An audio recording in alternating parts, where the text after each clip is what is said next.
Praise the Lord friends. So இந்த ஹோலி வீக்ல ஒவ்வொரு நாளும் நம்ம ஏசப்பா செஞ்ச காரியத்தை தியானிச்சு கொண்டு வரோம். இந்த நாள்லயும் மேத்யூ சாப்டர் 26 verses 14 to 16ல Judas agrees to betray Jesus. So இந்த இன்சிடென்ட் நம்ம எல்லாருக்குமே தெரியும். ஒன் ஆஃப் த 12 disciple ஆன ஜூடாஸ் காரியட் 30 pieces of silverக்கு ஏசப்பா betray பண்றதுக்கு அவங்க அக்ரி பண்ணாங்க. ஏசப்பா கூட ஊழியம் செஞ்சவங்க, அவங்க கூடவே இருந்தவங்க, அற்புதங்களை பார்த்தவங்க தான்.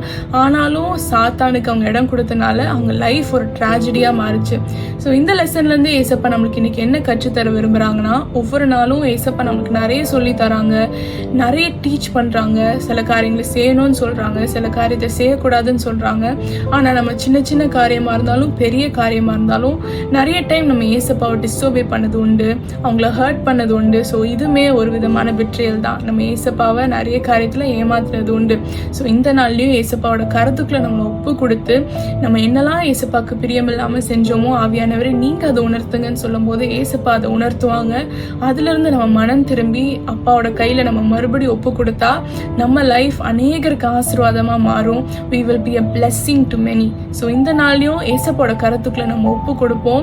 he will lead us and he will teach us and he will make us a blessing. Have a blessed day. God bless you.